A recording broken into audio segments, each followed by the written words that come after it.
They tell you to be open, be transparent, just be yourself. That's how they disarm you. That's how they get you to lay your weapons on the table while they keep a knife under their jacket. You've felt it before, haven't you? You open up to someone, you show them your thoughts, your plans, your fears. You think you're building trust. Then a week later, a month later, a year later, that same information is used against you. A boss quietly blocks your promotion because you once admitted you were still figuring things out. A friend throws your secret back in your face during an argument. A partner uses your vulnerabilities like levers, pulling your emotions whenever they want control. You walk away from those moments feeling stupid, exposed, almost dirty. The lesson is simple, but brutal. Information is power, and you've been giving it away for free. Machiavelli wrote that a prince must learn how not to be good when the situation demands it. What nobody told you is that this also means learning how not to be transparent. Today, you're going to learn 7 secrets you must never reveal if you want power, leverage, and respect. Not because you're trying to become some cartoon villain, but because you're done being the open book that everyone skims, mocks, and discards. There is a reason powerful people feel mysterious. There is a reason certain men speak little, reveal less, and yet command more. It isn't luck. It isn't just charisma. It's a disciplined refusal to give away these 7 categories of information. You've been taught that honesty is always noble. What you were not told is that unfiltered honesty in a predatory world is self-harm. This is not about lying. This is about controlled revelation. So understand this frame before we begin. You live on a chessboard, not in a children's playground. Every move you make is read by someone. Every word you say gives them a map of your weaknesses, your motivations, your pressure points. Most advice tells you, just be kind, work hard, and the right people will value you. But if you look at your life, you know that's not how it works. The quiet manipulators, the half-competent but socially sharp, the ones who know when to speak and when to shut up, those are the ones who seem to glide upward. Machiavelli, Robert Greene, all the brutal realists of power understand one thing. Visibility is vulnerability. Predictability is vulnerability. Emotional nakedness is vulnerability. You want to stop being prey, you start by becoming unreadable. Not robotic, not fake, unreadable. You'll still be real, you'll still feel, you'll still care who you care about, but you will no longer hand people the blueprint to control you. So let's begin with the first secret you must never reveal. The first is your real emotional triggers. I don't mean the things you complain about online. I mean the deep pressure points that make you irrational. That ex who broke you so badly your stomach tightens when you think about it. That childhood humiliation that still echoes when someone laughs a certain way. That desperate need to prove you're not weak, not stupid, not forgettable. Most people casually expose this in conversations. You've seen it. You're talking with some coworkers, one of them jokes about people who didn't go to college, and another instantly reacts. Yeah, I hate when people judge me for not finishing school. My dad used to say I'd never be successful. In that moment, everyone just got a free map. If I ever want to destabilize this person, I just poke this wound. Later, when a conflict happens, someone will accidentally hit that exact nerve. You, when you overshare your emotional scars, believe you're being authentic. But manipulative people are not listening for your truth. They're listening for your buttons. The Machiavellian alternative is different. You feel your scars, you know them intimately, but you protect them like a fortress protects its treasury. When someone tries to dig into your past, you give partial truths, fog, misdirection. How was your childhood? It taught me a lot. Enough to know I can handle myself now. You don't lie. You simply don't hand over keys to your emotional prison. There's a principle here. Reveal the story, conceal the nerve. People can know your story in broad strokes. They should never know exactly what breaks you. Because once they do, you're not a sovereign. You're a puppet waiting for the right string to be pulled. The second secret you must never reveal is your true long-term strategy. Your real ambitions, your real plan, your real endgame. Most people talk too much about what they're going to do. I'm going to start a business. I'm going to leave this job. I'm going to move to another city. I'm going to get ripped this year. And what happens? The people around you start running calculations. If you tell your boss, he'll quietly start looking for your replacement before you're ready to leave. If you tell your friend who secretly resents you, he'll subtly discourage you, plant doubts, and celebrate your failures. If you tell your partner whose greatest fear is abandonment, she may unconsciously sabotage your progress to keep you dependent. You think sharing your dream makes it more real. In a predatory environment, sharing your dream just opens it to attack. Machiavelli advised that a ruler should conceal his intentions until the moment of execution, not to be evil, but to remain free. You need the same principle. You can speak about your goals in vague, non-threatening terms. I'm working on some things. I'm exploring a few options. I like where this is heading. But the real strategy, who you're connecting with, what skills you're acquiring, when you plan to make your move, that stays in the vault. You discuss it only with those whose self-interest is directly aligned with your rise, not people who are entertained by your ideas, not people who feel superior by advising you, and definitely not people who feel threatened by your growth. Remember this line: plans grow in silence and die in exposure. Because the moment you reveal your strategy, you give people a chance to preempt, block, or copy it. The third secret you must never reveal is the full extent of your financial reality. We live in a culture that worships money and pretends to be casual about it. People will tell you, money doesn't matter. Watch what they do when they sense you have more or less than them. If they see you as broke, you become exploitable. Can you help with this extra task? You probably don't mind splitting this cost, right? You should be grateful for what you have. If they see you as rich, you become a target. Can you spot me this? You can afford it. Come on. You owe it to family and friends to help out more. Both extremes enslave you. Manipulators always want to know two things: what you need and what you have. Money reveals both. Your need shows your desperation. Your resources show your capacity. So what's the Machiavellian way? Become financially disciplined in reality, but financially ambiguous in conversation. When someone probes too deep into your finances, they're not just curious, they're assessing leverage. How much do you make now? Are you doing well with that business? Did you get a raise? Most people answer straight, trying to impress or to be honest. You will answer with fog. I'm doing all right, enough to focus on what matters. I'm fine. I'm not where I want to be yet, but I'm not stressed. No specific numbers, no desperation, no bragging. Especially when dating, when dealing with family, and when dealing with coworkers. Because in those contexts, money is not neutral. It changes how they treat you. Robert Greene wrote that you must always appear somewhat less than the master. In money terms, appearing too poor or too rich makes you lose power. Aim for the middle, competent, stable, but unknowable. The less people can calculate your exact financial position, the harder it is for them to target your weak points or exploit your abundance. The fourth secret you must never reveal is your real hierarchy of loyalties. Who you would betray for who you would protect no matter what, who you secretly hate, and who you secretly admire. This is one of the most dangerous pieces of information you can leak because it shows people how to triangulate you. Imagine you're in a workplace. You get close with one coworker and start talking.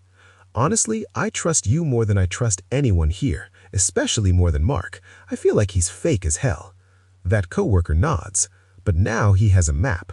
You trust him more than Mark. You distrust Mark. You're loyal to him, at least emotionally. Later, when there's a conflict, he can weaponize your loyalty. If he wants to hurt Mark, he can say, "You know, he's been talking about you behind your back."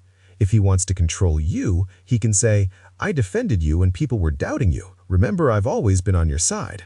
He can pull you like a piece on the board because you revealed where your string is tied. The Machiavellian person learns to keep their true alliance map invisible. In public, you treat everyone with a consistent baseline of respect and distance.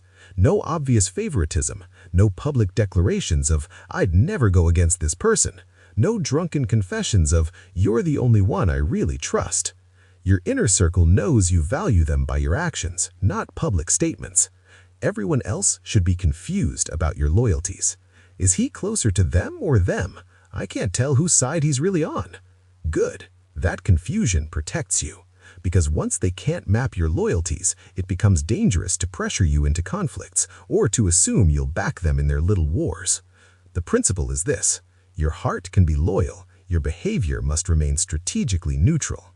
Stop making your soul legible to people who see you as a move, not a person. And now, you're probably noticing a pattern. These secrets are all about one thing: guarding your inner fortress. Your nerves, your ambitions, your money, your loyalties, these are not casual topics. They are weapons or weaknesses, depending on who holds them. You were trained to believe that honesty is always noble. What you were not told is that unfiltered honesty in a predatory world is self-harm. This is not about lying. This is about controlled revelation. So understand this frame before we begin. You live on a chessboard, not in a children's playground. Every move you make. There's another category of information you keep handing over like a free sample tray in a supermarket: your fears about yourself. This is the fifth secret you must never reveal: your self-doubts about your own identity and worth. I'm not talking about saying, "Yeah, I'm not great at math." That's surface level. I mean the deep doubts. I'm afraid I'm not actually smart. I feel like I always get abandoned. I worry I'm not man enough, not strong enough, not good enough. You think admitting this makes you authentic and relatable. Sometimes it does, but it also brands you.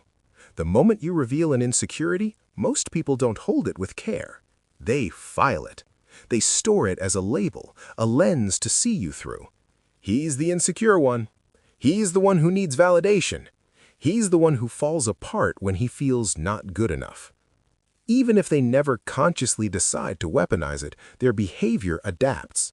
They talk down to you just a bit more. They test your boundaries more often.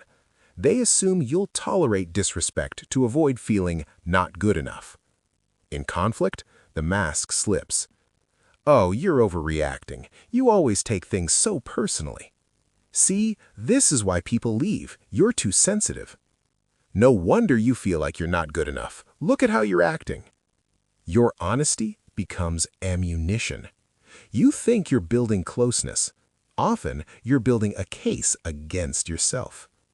The Machiavellian approach is not to pretend you don't have these doubts. That's delusion. The move is to handle them privately, ruthlessly, and selectively. In your own mind, you stare at those doubts like a judge, not a victim. Am I actually lacking here, or was I trained to believe that? What is the evidence? What skills am I missing? What wounds am I carrying? What can I train? What can I fix? What must I accept? You do shadow work. You journal, you reflect, you dissect your own patterns. If you talk about your insecurities with someone, it's with extreme discernment, and notice how you frame them. Not as helpless wounds, as problems you are actively dissecting. Not, "I'm scared I'll always be abandoned," but, "I've noticed I used to chase people who were emotionally unavailable. I'm changing that pattern." Not, "I'm afraid I'm not smart enough," but, "I realized I've been hiding behind this fear of not being smart instead of deliberately sharpening my mind." The energy is completely different. One is a confession from a child seeking comfort. The other is a report from a sovereign diagnosing his own system. Most people are not your therapist, and even therapists can become manipulators if you're not careful. So here's the principle. Never put your self-worth on the table for others to evaluate. They are not qualified, and even if they were, their self-interest will corrupt the judgment. You can share your growth, you can mention past blindnesses, but your core question, "Am I worthy?" must not be something you ask the world to answer. That stays in the dark room with you until you no longer need anyone's verdict. The sixth secret you must never reveal is how much you actually care. This one sounds strange at first. You've been told that if you care about someone, you should show it completely. Love loudly. Be transparent with your feelings. Don't play games. That's ideal in a world of saints. You don't live with saints. You live with humans. Humans instinctively test, measure, and calibrate power based on one thing: who needs who more. The one who needs less always has more leverage. You've experienced this. The person you text back instantly who takes hours to reply. The person you bend over backward for who does the bare minimum for you. The one you'd do anything for who wouldn't cross the street for you. You feel it in dating, in friendships, even in family dynamics. The more you show you care, the more they relax their effort. The more you chase, the more they retreat. The more you reveal, the less mystery you hold, and the cheaper your value feels. It's not logical, it's biological. Humans are wired to conserve energy. If you're willing to carry the emotional load, they will let you. If you're willing to invest more, they will invest less. Not always consciously, but instinctively. So what's the dark, realistic play here? You still care, you still love, you still give, but you never reveal the full extent of how much they matter to you, especially early on and especially with people who haven't proven long-term loyalty. You calibrate. If they give 30, you don't give 100. Maybe you give 40, maybe 50. Just enough to move things forward, but not enough to show them you've emotionally handed over the knife. You don't say things like, "I don't know what I'd do without you. You're my whole world. I'd be nothing without you." Each of those is a confession of powerlessness.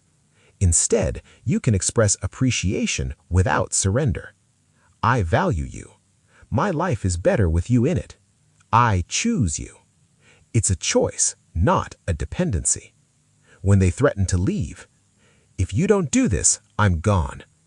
The non-sovereign panics. "No, please, I'll change. I can't lose you." The sovereign answers differently. "I don't want you to go, but if you've decided to, I won't stop you."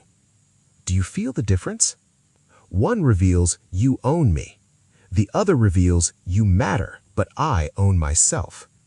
People unconsciously respect those who could walk away, but choose to stay. When you hide how much you care, you're not being fake, you're being protective. You're giving your heart, but you're not giving it naked, unshielded on day one. You let people earn access to the deeper parts of your affection slowly, over time, through consistent behavior. And the final secret, the seventh, is the most paradoxical of all.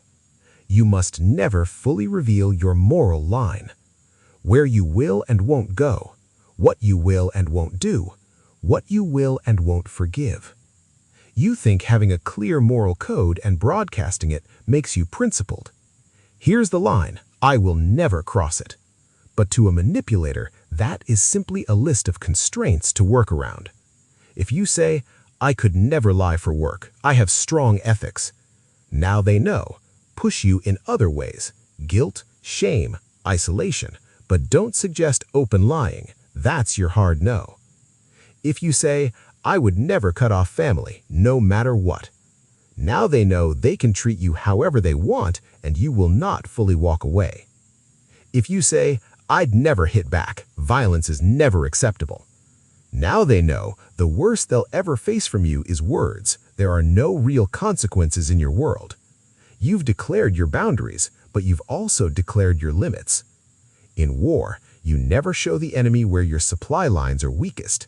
In negotiation, you never reveal your absolute bottom line.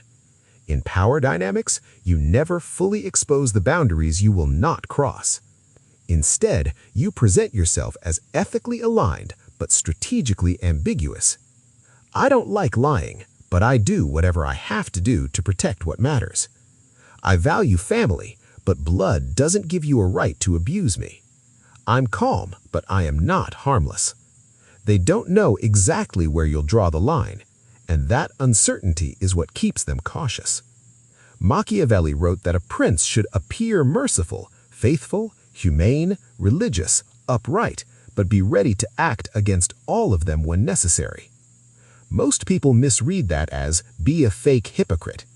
The deeper message is this: appear virtuous enough to be trusted, remain free enough to respond as reality demands. You are not announcing, I'll never do X.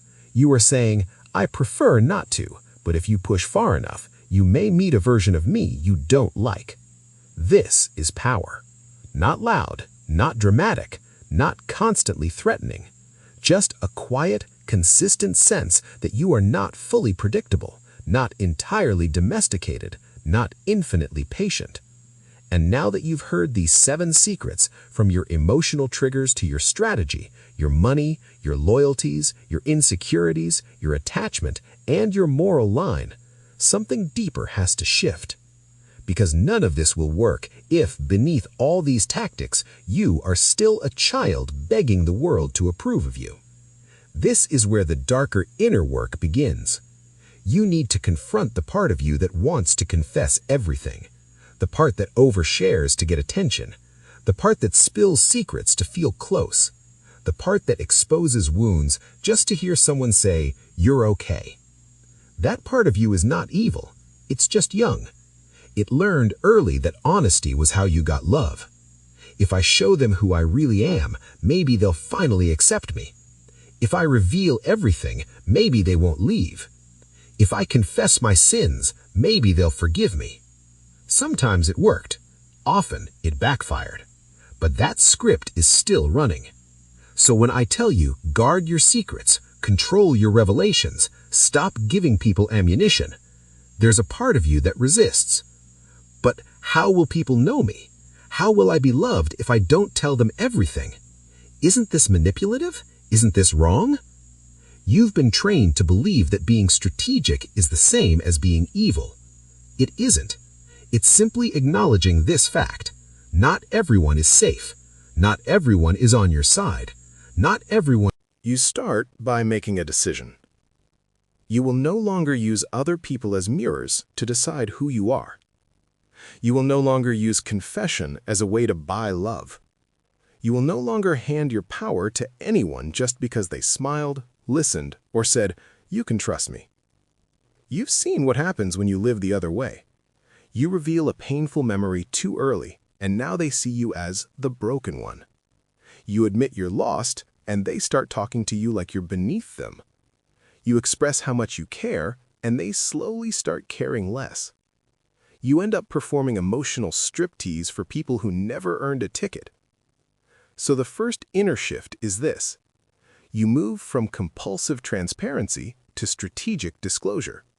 You stop asking, "Do they seem nice?" and start asking, "What have they proven?" You might talk to someone for months and still not reveal certain categories of your inner world. Not because you're afraid, because you are sovereign. Confession is no longer your default. It becomes a privilege others have to earn. That's the psychology of a person who is no longer prey. But to actually live this way, you need a practical framework, not just theory. So here's how you apply these 7 secrets in your everyday life. Imagine you're in a new social circle, or a new job, or a new relationship. Most people rush to fill the silence. They talk about their past relationships. They talk about their long-term dreams. They talk about family drama, mental health struggles, financial problems. Why? Because they're trying to fast-forward intimacy. They're trying to bypass the awkward phase and jump directly to feeling close. But forced intimacy is fake intimacy, and it always has a cost. They may feel closer to you, but you've just given them a mountain of leverage. Instead, you will now move with a different rhythm. When someone asks about your past, you give them controlled headlines, not unedited footage. "Yeah, I've had some ups and downs, learned a lot. I'm in a much more focused place now." If they push, "Anything crazy happen?" You smile. "Enough to keep life interesting. Maybe one day." You are not rude. You are not hostile. You are not for sale. When someone asks about your goals, "So what's your 5-year plan? What are you really trying to do?" Most people pour their heart out. "I want financial freedom. I hate this job. I'm planning to move, start something of my own." You won't. You say, "I'm building options. We'll see which doors open." Ambiguous, light, unpinned. You throw fog around your deeper intentions. When someone probes your finances, "Damn, how much do you make there? Is it good money?" You don't stiffen or act weird. You answer like it's unimportant. "It's enough for what I'm doing right now." They fish for more. Like 6 figures yet? You shrug. Numbers come and go. I focus more on not being dependent. Again, no numbers, no desperation, no bragging. Over time, they'll either accept that you're not easy to read or grow frustrated and expose their entitlement. Both outcomes give you information about them while they're still mostly guessing about you. Now, when it comes to your insecurities, your moral line, and how much you care, this goes even deeper. Imagine you're in an argument with someone you care about. They push your buttons. They say the thing they know hurts you. They threaten to leave, to withdraw, to go silent. Your old pattern might be breaking down, explaining yourself too much, confessing, "I'm just scared. I don't want to lose you. I know I'm too much." You spill your guts trying to repair the bond. This time, you do something different. You feel everything you feel. You just don't broadcast everything you feel. They say, if this is how you're going to be, maybe this isn't going to work. Instead of begging, you respond with grounded clarity. I want this to work. I'm willing to talk, to adjust, to listen. But I won't twist myself into something else just to keep you. If you choose to leave, I'll accept it. Inside, your heart might be shaking, but your words come from your sovereignty, not your fear. You don't collapse into childhood wounds. You don't reveal the full terror of abandonment inside you. You deal with that privately later, when you're alone or with a truly trusted guide. In that moment, you protect your power. And in protecting your power, you test theirs. If their love was only ever secure as long as you were crawling, then losing them is not a loss, it's a cleansing. Now, let's talk about the deeper paradox here. To live this way, you have to accept that certain parts of you will never be seen and validated by the world. Not because you're unworthy, but because those parts were never meant for public consumption. Your deepest fears, your rawest shame, your darkest impulses, those are not meant to be posted, dumped on casual acquaintances, or used as currency to feel real. They are meant to be faced by you. This is where real shadow work comes in. Shadow work isn't just writing down, "I have trauma," and then oversharing it with everyone. Shadow work is sitting with the parts of you that scare you and recognizing, "I have cruelty in me. I have envy in me. I have lust, rage, cowardice, ego in me." Not to shame yourself, to stop being controlled by them. Because here's the final twist. If you don't own your darkness, someone else will. If you don't admit you have aggression, someone will provoke it and then frame you as the monster. If you don't admit you have vanity, someone will feed it and control you with flattery. If you don't admit you have greed, someone will bait you into traps with promises of quick gains. You're not becoming dark by acknowledging this. You're becoming whole. Only a whole person can choose his actions. A fragmented person is just a bundle of hidden impulses waiting for the right trigger. So when I talk about never revealing these 7 secrets, I'm not telling you to deny them. I'm telling you to reclaim them. To know your triggers better than anyone. To chart your ambitions clearly in private. To understand your real financial reality with brutal clarity. To write down your real loyalties, your real insecurities, your real emotional dependency, your real moral thresholds. To see on paper the map of your own power, so that when someone comes along and tries to decode you, they are always 10 moves behind. They are guessing, you are knowing. This is the difference between a pawn and a player. The pawn is visible, predictable, and expendable. The player is opaque, strategic, and irreplaceable. Everyone can see where the pawn is going. No one quite knows the player's next move. You become the player not by faking mystery, but by building genuine inner privacy. A private mind, a private heart, a private strategy. Displayed when necessary, concealed when wise. Now, you might ask, doesn't this make intimacy impossible? No, it just makes intimacy earned. You still reveal things, you still let people in, but you do it gradually, proportionate to their proven loyalty, character, and alignment with your self-interest. You don't trauma dump on the first date. You don't confess every fear to new friends. You don't tell your boss your 5-year escape plan. You let time test them. You observe how they talk about others. You notice whether they leak other people's secrets. You watch how they respond when you say no. You see whether they respect your boundaries or push past them. If they pass those tests over months, years, through conflict and boredom, then you open the inner doors a little more. Not because you're desperate for connection, because they've earned it. And if they fail, you stay pleasant, you stay civil, you stay unreadable. You do not give them more to work with. This is not paranoia, it's disciplined selectivity. Life is long, you do not have infinite energy. Why spend it bleeding for people who were never going to hold you carefully? So here's what I want you to do. For the next 7 days, you're going to run an experiment. Day 1. Emotional triggers. Notice when you're about to reveal a painful story or sensitive trigger to someone who has not earned that level of access yet. Pause. Ask yourself, what do I gain by saying this? What do I risk? Most of the time, you'll realize you were just seeking validation. Swallow the story. Keep the lesson visible, not the wound. Day 2. Strategy. Anytime you're tempted to talk about your long-term plans, scale it back. Keep it general. I'm improving my options.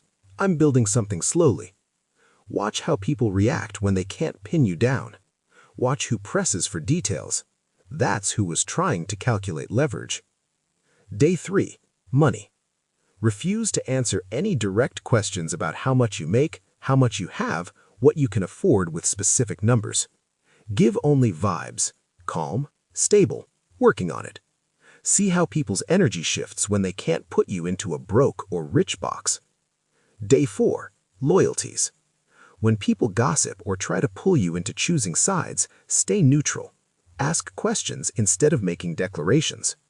Interesting. What makes you say that? Don't declare, I'm with you against them. Let them show their own loyalties. Keep yours unclear. Day 5. Insecurities. You will feel the urge to say, I'm just scared I'm not good enough, or I always mess things up. Don't. Catch that impulse.